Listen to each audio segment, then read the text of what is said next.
안녕하세요. 예, 반갑습니다. 자, 이번 주에는 이제 34쪽의 부동산 경제론 부분에 대한 수업을 진행하도록 하겠습니다. 일단 가장 먼저 나오는 게 수요와 공급이 되겠죠. 자, 이제 항상 우리 교과서라든지 이런 기본서, 교과서 내용들은 전부 수요 다음에 공급을 가지고 서술이 되어 있습니다. 자, 그런데 항상 공부를 하실 때는 수요와 공급을 서로 비교하면서 공부를 하시는 게 가장 효율적이다라고 말씀드릴 수가 있어요. 왜 그런가 하면 우리가 보통 민법 같은 경우에 거래 당사자 그러면 매도자와 매수자를 가지고 의미하지 않습니까? 자, 그럴 때 매도자 파는 쪽이 공급이고 매수자 사는 쪽이 수요이기 때문에 수요와 공급은 묶어서 비교하는 게 가장 바람직하다라고 보시면 돼요. 일단 수요와 공급의 기본적인 개념을 보게 되면 공통적으로 일정 기간 동안 재화와 용역을 무엇하고자 하는 의사 또는 욕구를 의미한다. 이렇게 표현될 수가 있겠습니다. 일단 가운데 들어가는 말로서 수요와 공급의 구별이 가능한데 분명히 수요는 무슨 쪽이라고 했어요? 사는 쪽이에요. 자, 공급은 파는 쪽입니다. 따라서 이 가운데 들어가는 말은 산다 또는 판다의 말이 들어갈 수가 있겠죠. 따라서 구매하고자 한다 또는 판매하고자 한다 이 단어로서 수요와 공급을 구분해 볼 수가 있겠습니다. 자, 다시 한번 읽어볼게요. 수요란 일정 기간 동안 재화와 용역을 구매하고자 하는 의사 또는 욕구를 말하며 또 판매하고자 하는 의사 또는 욕구는 공급이다 라고 볼 수가 있겠습니다. 일단 여기서 몇 가지 내용을 살펴볼 수가 있는데요. 자, 여기 기간이란 말이 나왔죠. 일단 문장 속에 기간이라는 단어가 나오면 이것은 유량 개념에 해당이 된다라고 보시면 돼요. 자, 유량은 영어로 말하면 FLOW 플로우 개념이다 라고 볼 수가 있는데 유량이란 말의 의미 자체가 무엇이에요? 일정 기간 동안 측정되는 양을 우리가 유량이다 라고 말할 수가 있겠습니다. 따라서 기본적으로 기간이란 말이 들어가면 유량에 해당이 된다라고 보시면 돼요. 물론 과거에 계속적으로 이제 유량과 저량의 개념을 비교하고 구분하는 문제가 출제가 되어 왔습니다만은 이번 25회차는 이제 그런 문제가 다시 이제 배제가 되고 있죠. 따라서 일단 유량이란 말이 나오면 이것과 상대적 개념이 저량이라는 것이 있어요. 자, 저량이라고 하는 것은 영어로 STOCK, 스톡 개념이다 라고 말할 수가 있는데 일단 저량이란 말을 쓸 때는요. 문장 속에 시점이라는 말이 들어갈 수가 있어요. 그래서 일단 가볍게 기간이란 단어가 들어가면 유량이고 시점이란 말이 붙게 되면 저량 개념에 해당이 된다라고 보시면 돼요. 일단 저량이란 말의 의미 자체가 일정 시점에서 존재하는 전체량, 즉 총량을 의미한다라고 보시면 되겠습니다. 자, 보다 구체적인 내용 설명은 우리가 기본 수업 때 들어가서 살펴드리도록 할 것이고요. 일단 유량과 저량 차이점 정확히 구분을 해 두실 필요가 있어요. 그 다음에 재화와 용역이란 말이 나와 있죠. 근데 보통 우리가 재화라는 말은요, 상품 또는 물건을 의미한다 라고 보시면 돼요. 따라서 일단 경제론을 배우시게 되면 재화란 말이 많이 나오는데 그때마다 의미를 혼란 겪지 마시고 상품이라고 생각하시면 됩니다.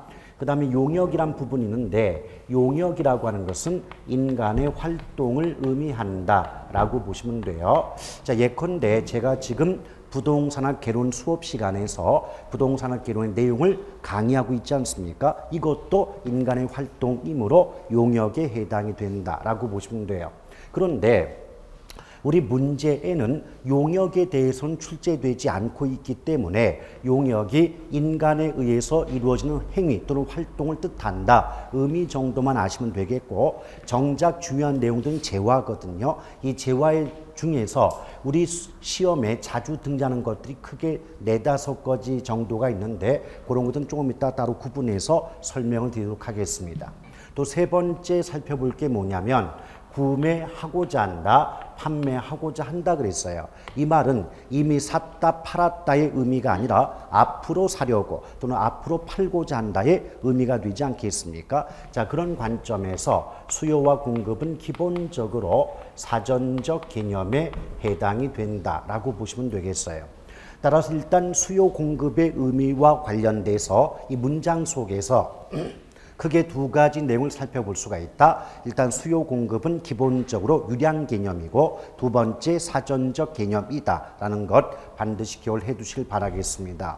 자, 그러면서 이 수요와 공급 앞에 부동산이란 말이 붙게 돼 있죠. 그럼 부동산 수요, 부동산 공급이란 말 결합될 수가 있지 않습니까? 자, 이럴 때 수요 공급 앞에 부동산자가 붙으면 이때 부동산 수요 공급은 반드시 유효 수요 또는 유효 공급을 의미한다라고 보시면 되겠습니다. 자, 여기서 공통적으로 들어가는 단어가 유효라는 말의 의미가 아니겠습니까? 따라서 유효라고 하는 것은 뭐뭐할 능력이 있다는 의미가 돼요. 자, 뭐뭐할 능력이 있음을 의미한다라고 보시면 됩니다. 따라서 유효 수요란 말의 뜻은 단순히 어떤 재화, 즉 어떤 물건을 구매하고자 하는 의사뿐 아니라 그 재화를 구매할 능력까지 가지고 있을 때 우린 뭐라고 한다? 유효 수요다라고 볼 수가 있겠습니다. 자, 이 경우에 사고 싶은 마음은 있는데요. 살 수 있는 능력이 없다. 이런 경우를 우리는 잠재적 수요다라고 말해요. 잠재적 수요 또는 예비적 수요다 이렇게 표현합니다. 자, 결과적으로 유효 수요의 상대적 개념이 바로 뭐다? 잠재 또는 예비적 수요다라고 보시면 되겠고 일단 부동산이란 말이 들어갈 때는 수요 공급을 막론하고 반드시 구매 능력 또는 판매 능력을 수반해야만 된다는 것도 아울러 기억하실 필요가 있을 거예요.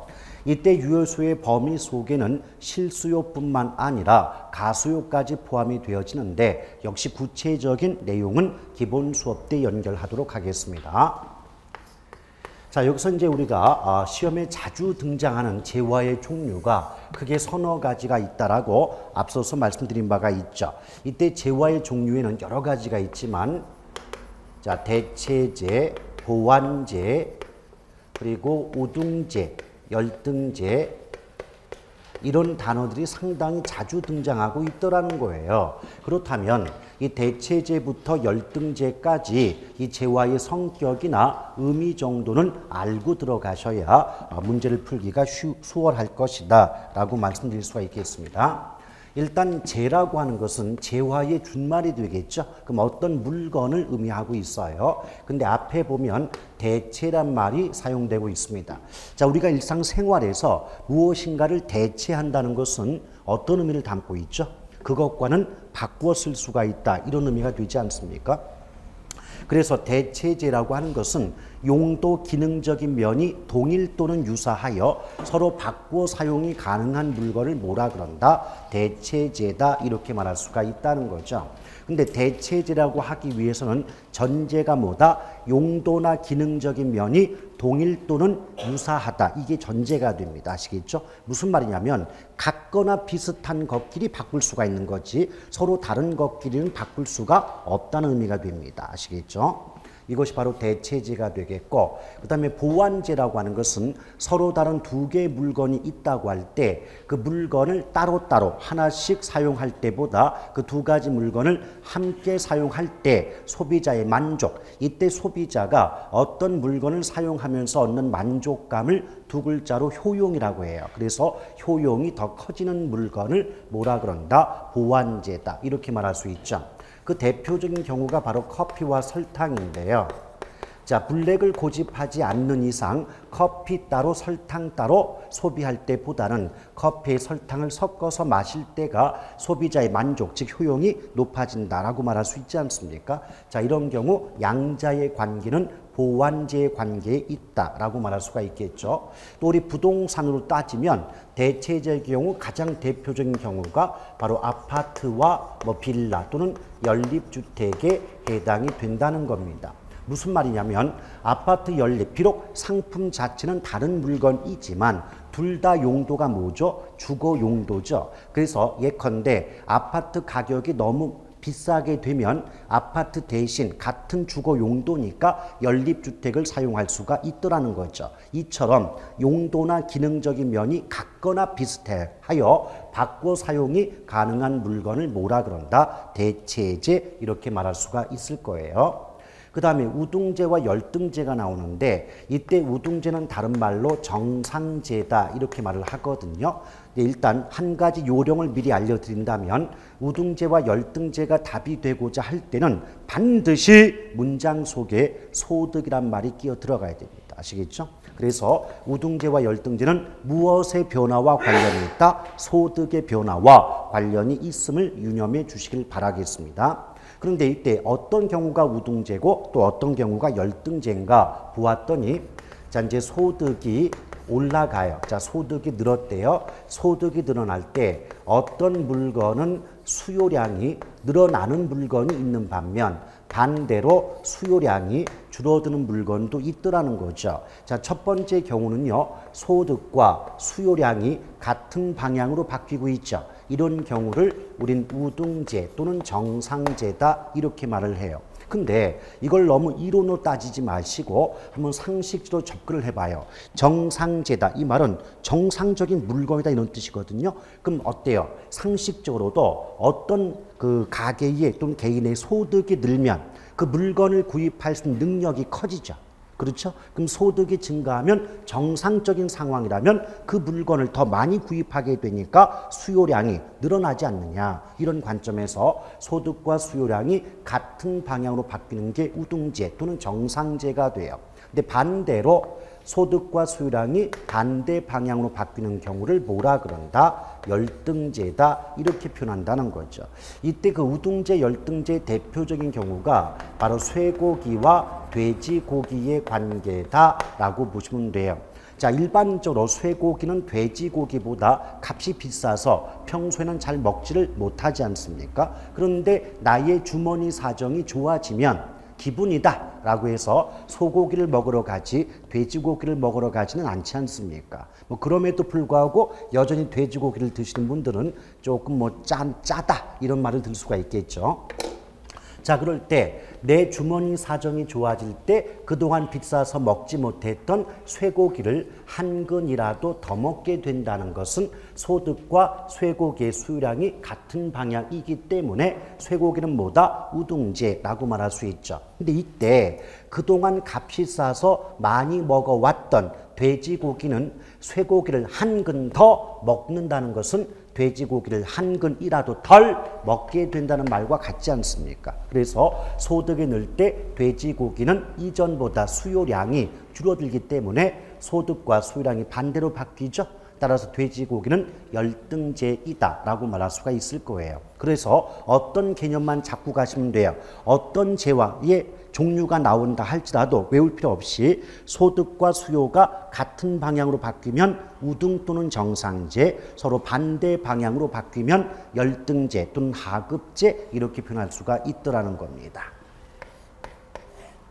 자, 요 정도 가볍게 살펴보시고요. 이제 보게 될 부분은 수요 법칙과 공급 법칙이란 부분이에요. 자, 수요 법칙과 공급 법칙. 여기서 이제 법칙이란 말이 들어가 있으니까 뭔가 있어 보이지 않습니까? 알고 보면 상당히 허무합니다. 무슨 말이냐? 자, 수요 법칙 볼까요? 수요 법칙이란 어떤 물건의 가격이 오르면, 자, 가격이 오르면 비싸지죠. 그럼 비싸지면 그 물건을 이전보다 더 사요, 덜 사요? 덜 사죠. 그럼 그 물건의 수요량은 늘어요, 줄어요? 줄어들겠죠. 반대로 가격이 내려간다는 건 그 물건 값이 싸진다는 거죠. 그 물건 값이 싸지면 어때요? 이전보다 그 물건을 더 많이 사고자 하므로 그 물건의 수요량은 늘어나게 된다는 거죠. 오케이? 그러니까 아주 간단히 말하면 값이 비싸면 덜 사고 값이 싸지면 더 산다. 이런 얘기 아니겠습니까? 자, 그럴 때 지금 가격과 수요량의 변화 관계를 살펴본다면 가격이 오르면 수요량이 줄어들고 내리면 수요량이 늘어나죠. 그럼 가격과 수요량은 같은 방향, 반대 방향. 반대 방향으로 바뀌죠. 이걸 우리는 특정 재화의 가격과 해당 재화의 수요량은 반비례 관계에 있다라고 말을 해요. 요걸 우리 무슨 법칙이다? 수요 법칙이다. 이렇게 말할 수가 있다는 거죠. 그럼 결국 공급 법칙은 뭐냐? 조심할 건 수요는 사는 쪽이지만 공급은 파는 쪽이잖아요. 그럼 내가 수요를 공부할 때는 어떤 물건을 사는 입장을 놓고 생각을 해 보셔야 되겠고, 공급을 공부할 때는 파는 입장에서 생각하시면 굳이 외울 게 많지는 않습니다. 자, 내가 어떤 물건을 팔고자 해요. 그러면 내가 팔고자 하는 물건의 값이 올라가면 그만큼 팔았을 때 나에게 남는 이익이 늘어나요, 줄어들어요? 자, 가격이 오르면 파는 입장에서 이익이 커져요, 작아져요? 이익이 커지겠죠. 그럼 그만큼 더 많은 이익을 얻고자 그 물건의 공급량을 늘릴까요, 줄일까요? 늘리겠죠. 자, 반대로 가격이 내려가면 판매에 따른 이익이 줄어든단 말이에요. 이익이 별로 없으니까 적극적으로 팔려고 하지 않거나 아니면 나중에 값이 다시 올랐을 때 팔려고 하겠죠. 그럼 현재 시점에서는 그 물건의 공급량이 늘어날까요? 줄어들까요? 줄어들겠죠. 그럼 공급량은 감소해요. 그럼 어때요? 어떤 물건의 가격과 그 물건의 공급량은 서로 같은 방향으로 바뀌고 있지 않습니까? 그렇죠? 이럴 때 가격과 공급량이 같은 방향, 비례 관계에 있다는 걸 뭐라고 한다? 공급 법칙이다 라고 말할 수 있다는 거죠. 근데 법칙은 principle, 원칙이거든요. 그 원칙이 있다면 뭐가 존재할까요? 예외가 있겠죠. 그래서 수요법칙 및 공급법칙 모두 예외가 있지만 그 예외에 관련해서는 역시 기본 수업으로 연결을 하도록 하겠습니다. 그런데 이 법칙을 알았잖아요. 이 법칙을 알면 법칙으로부터 수요 곡선과 공급 곡선이 파생이 된다는 거예요. 나중에 이제 기본서를 받아보시면 뭐 수요 공급의 의미 나오고 수요 법칙, 공급 법칙, 수요 곡선, 공급 곡선, 수요 함수, 공급 함수 이렇게 제목이 막 연결되어 나오거든요. 근데 내용을 해석해 보면 수요 법칙이고 수요 곡선이고 또 수요 함수고 다 똑같습니다. 다만 수요 법칙의 내용, 가격과 수요량이 같은 방향으로 반대로 바뀐다. 이 법칙의 내용을 그림으로 만든 게 뭐다? 수요 곡선이고.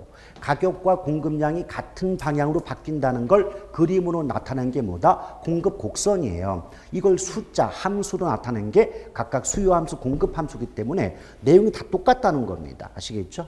자, 그럼 볼까요? 일단 수요 곡선을 그림으로 그리면 전에도 가볍게 말씀드렸지만 우리 부동산 경제론에 나오는 그래프는 기본이 피카츄예요. 자, 항상 그래프의 기본은 뭐라고요? 피카츄. 자, P가 뭐다? 프라이스 가격이에요. Q는 쿼안티티 양이란 말이죠. 그런데 이때 수요는 영어로 demand라고 합니다. 그래서 QD 그러면 요 D가 수요고 Q가 양이거든요. 따라서 QD는 수요량을 의미한다라고 보시면 돼요. 그런데 이 정도 영어 약자는 좀 알고 계실 필요가 있습니다.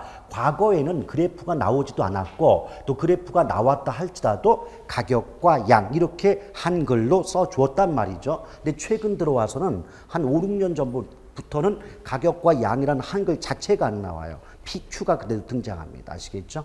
자, 그럴 때 분명히 수요 법칙이 뭐예요? 어떤 물건의 가격과 그 물건의 수요량이 같은 방향, 반대 방향. 반대 방향이죠. 반대 방향이 되면 수요 곡선이 이렇게 내려 뻗게 된다는 거예요. 일단 수요 곡선의 이동 방향은 왼쪽에서 오른쪽으로 가기 때문에 오른 우자를 써주고요. 뻗어가는 방향은 위쪽에서 아래쪽으로 내려 뻗기 때문에 오른쪽 아래로 향하는 곡선이다. 이렇게 표현할 수가 있어요. 그래서 수요 곡선은 우하향한다 라고 말할 수 있거든요. 근데 이 내용을 살펴보기 앞서서 문제가 간단히 나오잖아요. 그럼 연속으로 어떻게 나왔냐면 분명히 수요 곡선은 우하향한다고 나와줘야 되죠. 이걸 우상향한다고 써가지고 2년 연속 틀린 답을 냈던 적도 있습니다. 그 문제 수준만 놓고 본다면 굉장히 간단한 문제임에도 불구하고 현장 가시면 긴장감 때문에 그런 내용들이 안 보일 수가 있다는 거죠. 그래서 평상시에 그걸 극복하려면 어떤 게 필요하다? 그 일요일 날 저 모의고사비 5,000원 그거 아까워하지 마시고 항상 보십시오. 그리고 요번에도 보니까 그 어떤 분이 시험지를 갖고 와요. 그래서 민법은 27개 맞았고 개론이 25개 맞았어요. 그럼 합격, 불합격? 합격이잖아요. 24개 이상 맞으면 합격이니까 60점 이상이니까 합격이죠. 그분 불합격이에요. 마킹 못했거든요. 무슨 말인지 아시겠어요? 근데 그분의 특징이 뭐냐면 1년 내내 모의고사 한 번도 안 봤어요. 그게 무슨 말이냐? 문제 풀어내는 실력은 갖추었는데 시간 배분이 안 되는 거예요. 그래서 다 풀어놓고 마킹 하려니까 종치더래요. 그래서 갖고 갔어요. 오케이? 그럼 그분이 과연 불합격할 만한 뭐 실력이 없었느냐? 있었잖아요. 있었는데 마킹할 시간이 없는 거예요. 그러니까 모의고사를 왜 보시냐면 점수 그런 거 중요한 거 아니에요. 주어진 시간 내에 마킹까지 완료하는 시간 배분의 연습을 해야 되는 거예요. 근데 그게 안 돼 있으면 아무리 실력이 높아도 시간 지났는데 마킹 어떻게 합니까? 그렇죠? 그리고 예전 같으면 왜 그런 말 들어보셨을 거예요. 뭐 이렇게 주변 사람들이 좀 도와줘가지고 이 사람 마킹 끝날 때 마지막에 걷어가 주세요. 이런 적도 있었어요. 지금 절대 그런 거 없어요. 왜? 여러분 동료들이 찔러요. 아시겠습니까? 감독관은 그 사람 봐주고 싶단 말이에요. 그런데 그래서 봐줘가지고 이제 훈훈한 분위기 속에서 맞췄어요. 인터넷에 올라온다고. 야, 어떤 감독관 뭐 늦게 걷어가지고 누구 마킹 뭐 해줬다. 그 감독관 엄청나게 불이익받아요. 그러니까 누가 찌르냐? 여러분 동료가 찔러요. 그래서 그 감독관 분들이 그런 일을 몇 번 겪다 보니까 어때요? 겁나잖아요. 그러니까 어떻게 돼요? 사정없이 걷어가는 거예요. 뭐 찢기도 하고 막 그런단 말이에요. 그걸 누구 감독관을 탓할 게 아니고 같이 시험 봤던 동료를 탓해야 됩니다. 그거 하나 좀 늦게 걷어간다는 이유만으로 인터넷에 올려가지고 뭐냐 이거죠. 근데 본인은 그럼 합격했냐 이거예요. 아니란 말입니다. 이게 물귀신인지 뭡니까 도대체. 자, 어쨌든 그런 상황이에요. 자, 그럴 때 이게 우하향 곡선이란 말이죠. 그러면 봐봐요.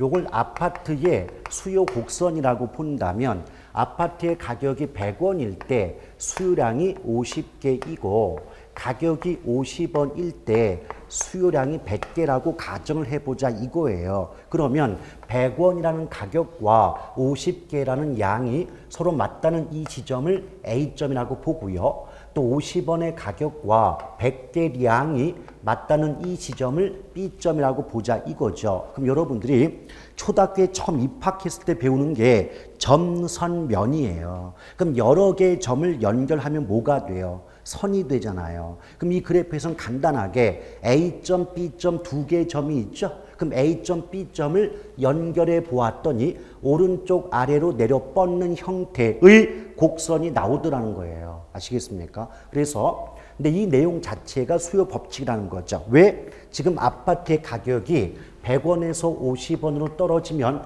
값이 싸졌잖아요. 그럼 더 많이 사려고 하니까 아파트의 수요량이 50개에서 100개로 늘더라는 뜻입니다. 반대로 가격이 오르면 값이 비싸지면 구입에 따른 부담이 커지죠. 그럼 이전보다 덜 사니까 수요량이 100개에서 50개로 줄어든다는 의미가 돼요. 따라서 이 수요곡선의 자체의 내용, 이 수요곡선 형성에 적용되는 원칙 자체가 바로 뭐다? 수요 법칙이다. 가격과 수요량이 반대로 바뀌지 않느냐. 아시겠죠?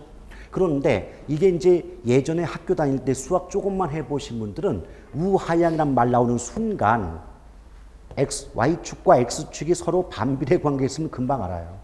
그래야 우하향이 나오거든요. 그런데 이게 이제 진화가 돼요. 계속해서 수요곡선은 우하향한다, 이걸 우상향이다 이렇게 바꿔서 출제를 했을 거 아닙니까? 이제 어떻게 나온다? 수요곡선은 원점을 향해서 볼록하다. 봐봐요. 이게 원점이죠? 그럼 이렇게 돼봐요. 그럼 배를 내밀었죠? 배를 내밀었죠? 그럼 배를 내밀면 어떻게 돼요? 볼록이잖아요. 원점을 향해 볼록하다. 오케이? 근데 우리 수험생들이 어떤 특징이냐면 우하향만 기억하는 거예요.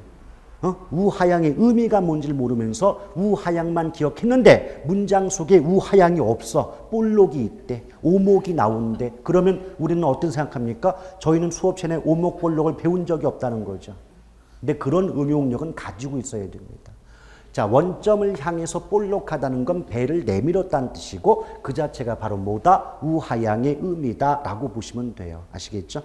이거 벌써 팁을 알려드린 거예요. 여러분 앞으로 어떤 문제를 풀어도 원점을 향해서 볼록 나오잖아요. 그럼 우하향 곡선이다. 이 점을 유념해 주시길 바랍니다. 됐죠? 자, 그럼 똑같은 방법으로 공급 곡선 한번 그려볼까요? 자, 역시 공급 곡선도 기본적인 내용은 뭐다? 피카츄다.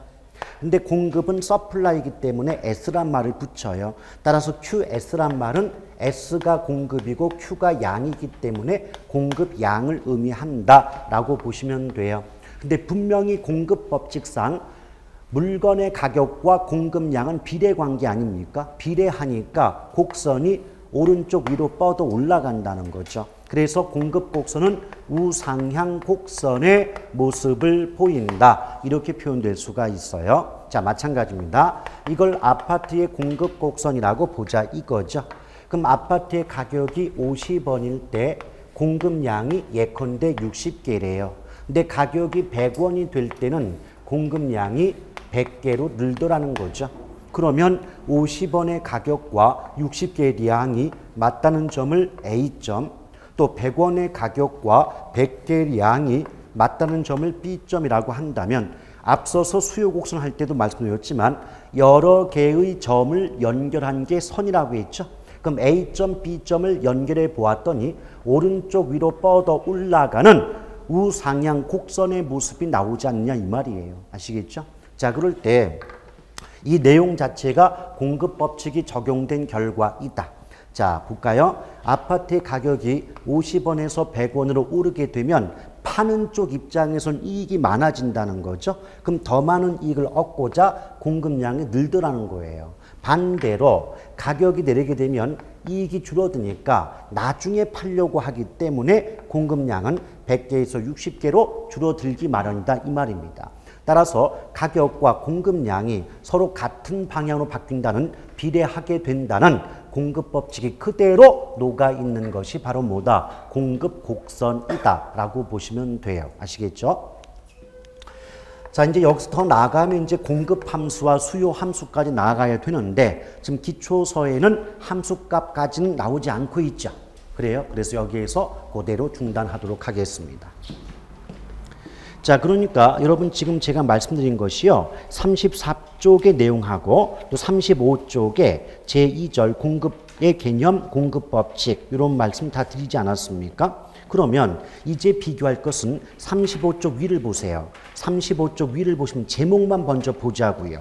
수요의 변화와 수요량의 변화가 나와 있죠. 자, 예측합니다. 수요가 있다면 반드시 뭐가 나온다? 공급이 나온다. 그럼 제목이 공급의 변화와 공급량의 변화라는 제목 나올 거라고 예측돼야 안 돼요? 되죠? 넘기세요. 제목 나와요? 오케이? 이해 가시겠어요?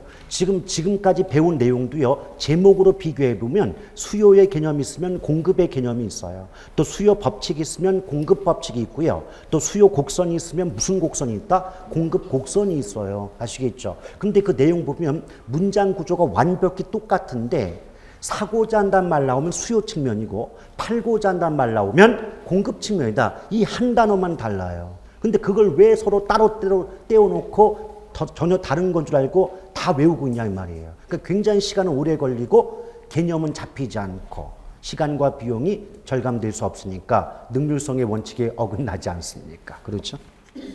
자, 그럼 이제 수요의 변화, 수요량의 변화, 또 공급의 변화 및 공급량의 변화를 비교해 볼까요?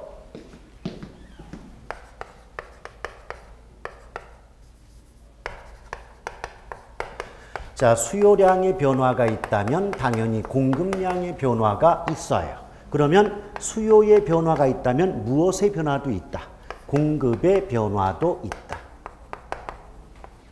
자, 그런데요. 일단 내용 따져보기 전에 문장 표현을 한번 비교해 볼까요? 자, 위에는요. 수요량, 공급량, 양자가 붙어 있죠.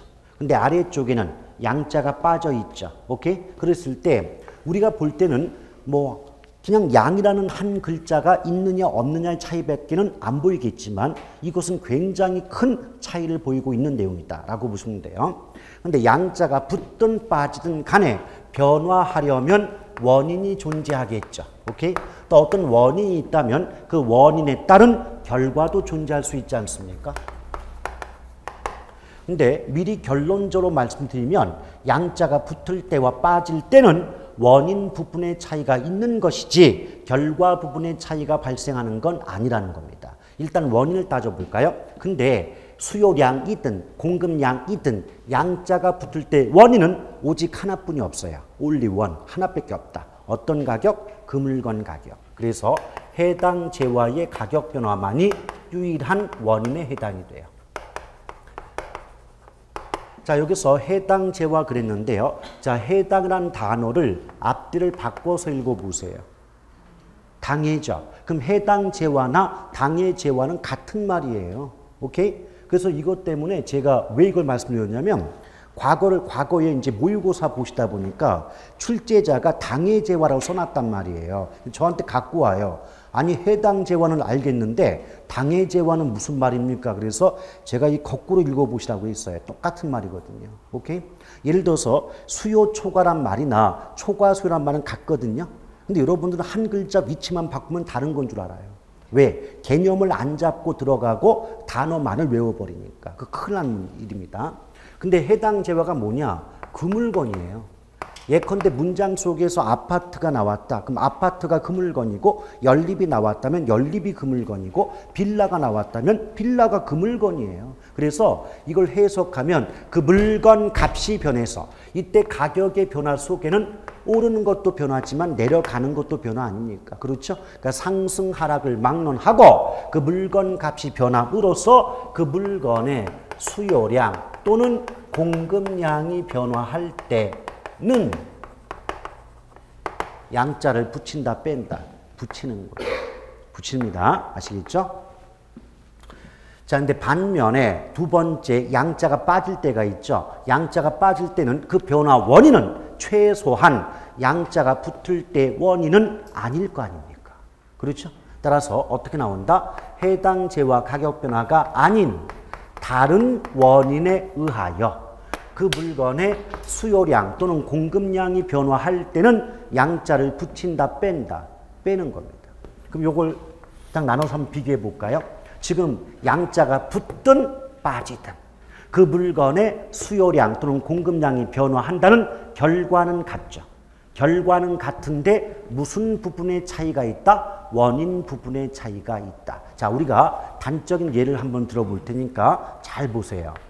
여기 아파트란 물건이 있는데요. 자, 아파트란 물건의 가격이 올라요. 여러분 가격이 오르면 비싸지죠? 자, 비싼 건 더 산다, 덜 산다, 덜 사요. 그럼 아파트의 수요량이 이전보다 늘겠어요, 줄겠어요? 줄어들겠죠? 그럼 일단 두 가지 한번 비교해 봅니다. 지금 가격과 수요량은 같은 방향, 반대 방향으로 바뀌죠? 그럼 이 자체가 무슨 법칙이다? 수요 법칙이 녹아 있잖아요. 그런데 수요량이 늘건 줄건 변화했죠? 양이 변화한 원인을 따지라는 얘기예요. 원인이 뭐예요? 그 물건 값의 변화 아니에요. 여기 그 물건은 아파트 아닙니까? 그렇죠? 따라서 이걸 해석하면 아파트라는 그 물건 값이 변화요. 아파트라는 그 물건의 수요량이 바뀌고 있잖아요. 오케이? 그럼 어때요? 항상 이렇게 말이 나오면 뭐부터 찾는다? 양이 바뀌었다. 왜 바뀌었느냐? 원인 따지라는 거. 원인. 자, 원인 보니까 그 물건 값의 변화죠? 이럴 때는 수요의 변화라고 한다. 수요량의 변화라고 한다. 수요량의 변화다 이 말이에요. 원인 따지다 원인. 양자가 붙을 때와 빠질 때는 결과의 차이가 아니라 원인 부분의 차이라고 하지 않았습니까? 근데 원인을 보니까 양자가 붙을 때는 원인이 하나뿐이 없다. 그 물건 값의 변화다. 이 문장 보시면 여기서 그 물건 아파트죠? 그럼 아파트라는 그 물건의 값이 변해서 아파트라는 그 물건의 양이 바뀌었잖아요. 이럴 때는 양의 변화, 원인이 그 물건 값의 변화이므로 수요량의 변화라고 해야지 수요의 변화했다간 난리가 난다 그 말이에요. 아시겠죠? 요것도 이제 기출문제를 많이 풀어봤거나 또 작년에 공부 좀 해보신 분들은 이런 형태의 문제가 많았다는 걸 알 수가 있어요. 자, 그럼 하나 더 해볼까요? 역시 아파트가 나왔어요. 근데 아파트 소비자들의 소득이 늘었어요. 그 결과 아파트의 수요량이 늘었다 이렇게 말이 나왔대요. 자, 항상 뭐부터 찾는다고요? 양이 변했죠? 양이 변했죠? 원인부터 찾는 거예요. 왜 바뀌느냐 양이. 오케이? 그 양의 변화 원인은 소득의 변화죠. 소득 증가잖아요. 그렇죠? 그럼 소득의 변화라는 것은 최소한 그 물건 값의 변화가 아니죠. 그래요? 그럼 여기 보세요. 그 물건 값 아닌 다른 원인에 의해서 양이 바뀔 때는 양자 붙인다 뺀다. 빼는 거예요. 그럼 이 두 번째 경우는 수요의 변화라고 해야 되는데 우리 모의고사나 기출문제에서는 여기다가 양자를 슬쩍 붙여가지고 틀리게 만든다 그 말이에요. 아시겠습니까? 그럼 결과적으로는요. 내용을 따져보기 전에 문장 표현으로 따져봐도 양이라는 한 글자가 붙느냐 빠지느냐 이걸로 정답이냐 오답이냐가 판가름 나는 거 아닙니까? 그러니까 잘못하면 양자가 안 보일 때가 있겠죠. 그럴 때는 그대로 아웃이 됩니다. 조심할 것. 그런데 여기 보면 조금 이따 보시겠지만 수요 공급의 변화 원인이 수십만 가지예요. 수십만 가지인데 그걸 왜 외우냐 이거예요. 외울 필요가 없다. 왜? 그 물건 값만 아니면 양자 붙인다 뺀다.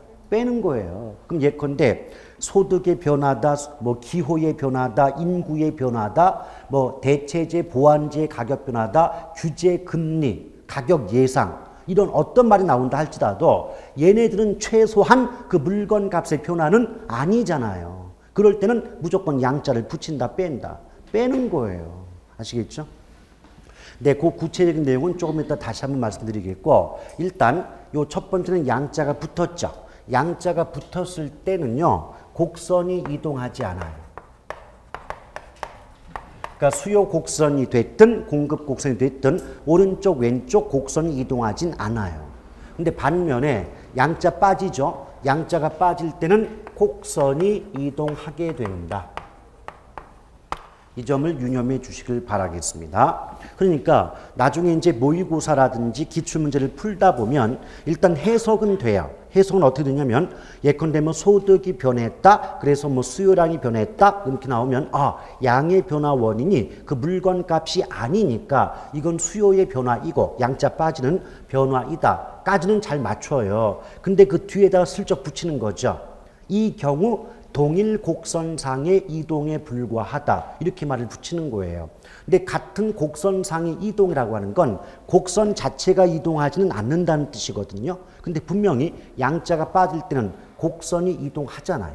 이런 식으로 말을 붙이게 된다는 겁니다. 자, 구체적인 내용은 이제 차근차근 기본 거치고 심화 고급 거치면서 반복이 될 테니까 차츰차츰 알아가시면 되겠고요. 한 번 듣고 모든 걸 다 알겠다는 욕심은 과욕입니다. 자, 그렇게 보시면 돼요. 근데 이제 구체적으로 한번 가볍게 따져볼게요. 자, 수요의 변화 원인이다.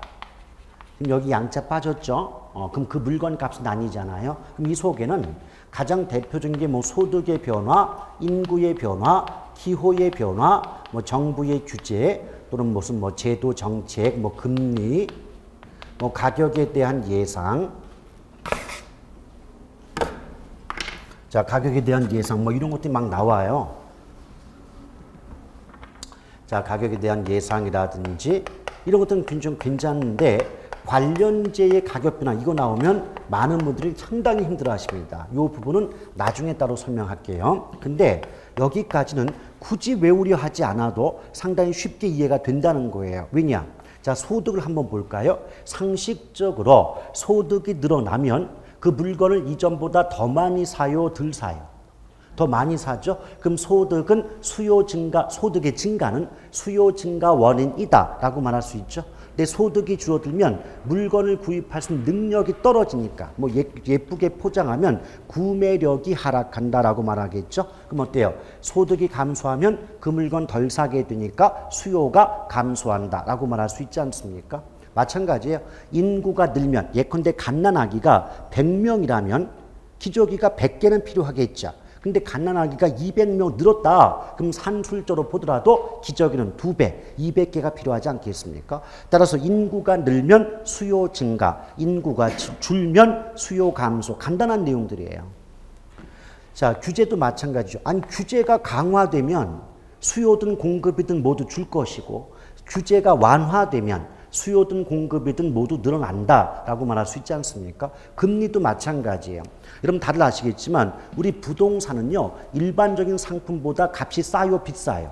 비싸요. 고가품이다 보니까 내 돈만을 가지고 부동산을 구입하거나 또는 개발 투자하기가 어렵다 그랬어요. 그럼 누구 돈 끌어와야 돼요? 남의 돈 끌어와야 돼요. 그걸 네 글자로 타인자본, 두 글자로 부채, 또 다른 말로 하면 금융이다 그래요. 오케이? 그럼 남의 돈 빌려올 때 그에 대한 대가가 뭐예요? 금리잖아. 이자율이잖아요. 그럼 금리가 높아지면 이자 부담이 많아지는 거예요. 그럼 이자 비싸니까 목돈 덜 빌리겠죠?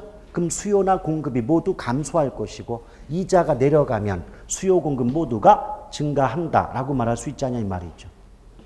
가격 예상 이것도 아주 간단해요. 한번 생각을 해보세요.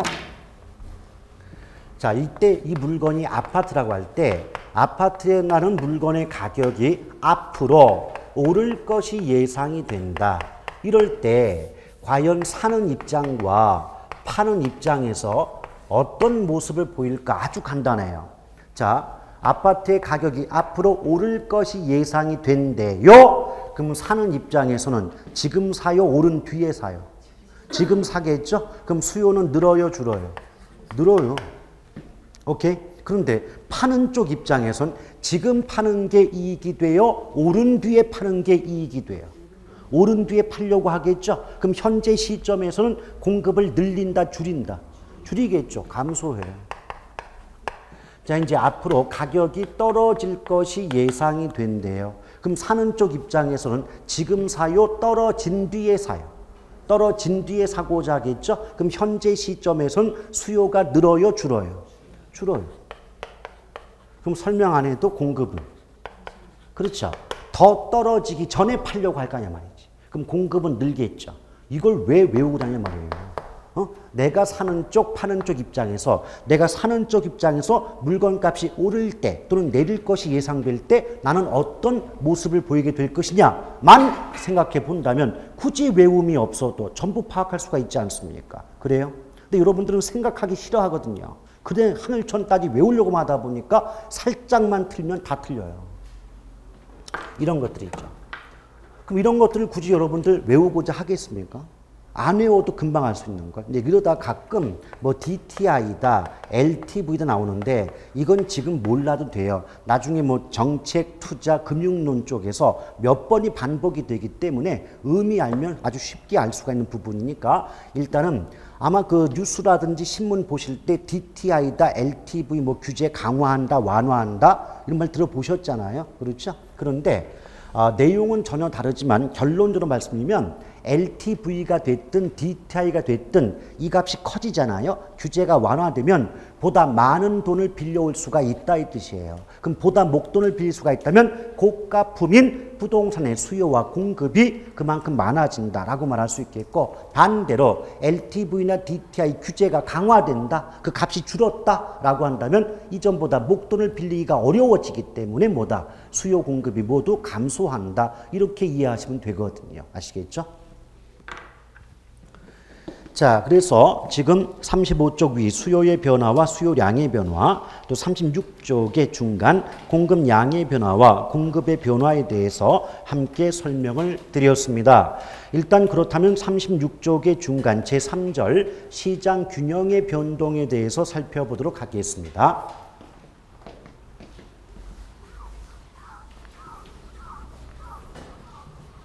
근데 이제 균형이란 말을 통해서 우리가 이제 이론을 쭉 전개할 필요가 있는데요. 자, 균형은 이제 밸런스죠. 근데 균형이라고 하는 것은 지금까지 우리가 계속 배워왔던 게 수요와 공급 아니겠습니까? 그러면 어떤 물건의 수요 또는 수요량과 그 물건의 공급 또는 공급량이 서로 일치하는 상태를 뭐라 그런다? 균형이다 그래요. 균형. 그러면 이때 수요 또는 수요량과 공급 또는 공급량이 일치하지 않는 상태는 무슨 균형일까요? 불균형이겠죠. 균형이 아니니까. 제가 제 첫 시간에 그런 말씀 안 드렸습니까? 제가 이제 질문을 여러 개 드릴 때 절대 긴장할 필요가 없다. 제가 드린 말씀은 아주 상식적인 것만 질문하지 어려운 내용 질문 안 합니다. 근데 여러분들은 긴장해가지고 저놈이 어떤 걸 또 물어볼까 이러지 마시고 예컨대 완전의 반대가 뭐예요? 물어본다면 불완전히 답이잖아요.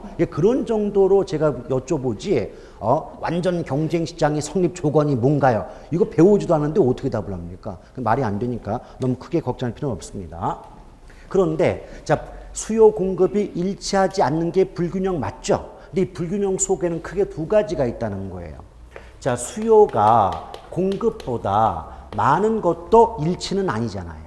또 반대로 수요보다 공급이 많은 것도 양쪽이 일치하는 건 아니잖아요. 그렇죠? 이럴 때 첫 번째, 수요가 공급보다 많은 상태를 초과수요라고 말을 하고, 두 번째, 공급이 수요보다 많은 상태를 초과공급이다. 이렇게 표현할 수가 있더라는 거죠. 물론 얘들도요, 읽으실 때 앞뒤를 바꿔 읽어도 전혀 관계가 없어요. 그러니까 초과수요든 수요초과든 같은 말, 초과공급이든 공급초과든 같은 말이다 라고 보시면 돼요. 그런데 앞으로 여러분들이 초과수요, 초과공급이란 말이 뭐 문제를 풀거나 기본서 보실 때 상당히 자주 등장하고 있는데, 그때마다 이 말 뜻이 뭐지? 이렇게 좀 시간을 낭비하는 경향이 있습니다. 그러지 마시고요. 앞으로는 초과수요 그러면 물건이 부족, 초과공급은 물건이 남아돈다 라고 보시면 돼요.